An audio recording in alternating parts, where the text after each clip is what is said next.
இந்தியாவில் தமிழகத்தின் முக்கிய கோவில்களுக்கு சென்றிருப்போம். அந்த கோவிலின் பெருமைகள், ஆன்மீக வரலாறுகள் என பலவற்றை நாம் அறிவோம். ஆனால் நாம் தரிசித்த கோவில்களின் வருமானம் என்ன, அவற்றின் சொத்து மதிப்பு என்ன, நாம் செலுத்தும் காணிக்கைகள் எப்படி செலவிடப்படுகிறது என்ற விவரங்கள் உங்களுக்கு தெரியுமா? அதை சொல்வதுதான் இந்த செய்தி தொகுப்பு. இன்று பழனி முருகன் கோவில் பற்றி பார்க்கலாம்.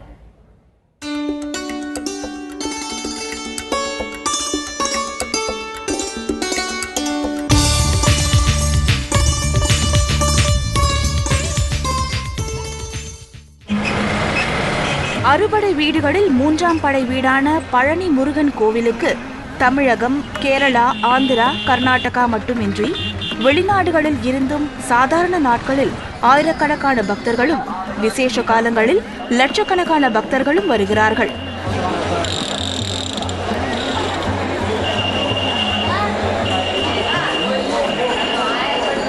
பழனி கோயிலின் உண்டியல் வருமானம் மாதத்திற்கு 2 முதல் 3 கோடி ரூபாய் வரை கிடைக்கிறது.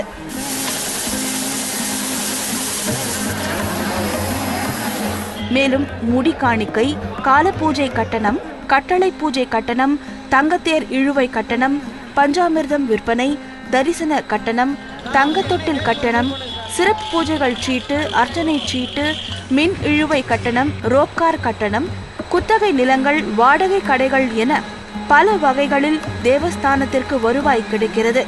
மொத்தத்தில் கோயிலின் ஆண்டு வருமானம் 200 கோடி ரூபாய் அளவிற்கு உள்ளது. பழனி தேவஸ்தான நிர்வாகத்திற்கு தங்கம், வெள்ளி, நிலங்கள் என அசையும் மற்றும் அசையா சொத்துக்கள் 1500 கோடி ரூபாய் மதிப்பில் உள்ளது.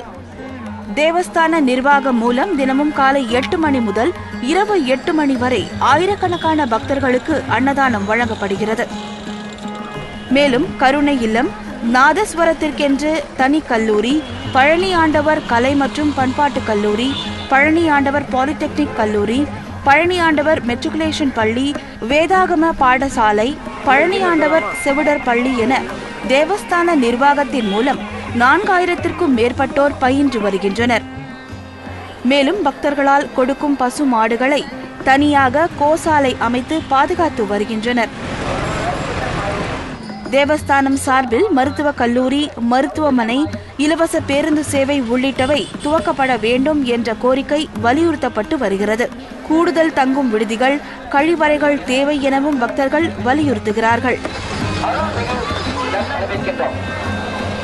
கடந்த சில நாட்களுக்கு முன் தேவஸ்தான அலுவலகத்தின் பின்புறம் உள்ள சந்தன மரங்களை சமூக விரோதிகள் வெட்டி கடத்தியுள்ளனர். ஆகவே ஆங்காங்கே சிசிடிவியை பொருத்துவதோடு மத்திய ரிசர்வ் படை போலீசாரை பாதுகாப்பு பணியில் நியமிக்க வேண்டும் என பொதுமக்களும் சமூக ஆர்வலர்களும் கோரிக்கை விடுத்துள்ளனர்.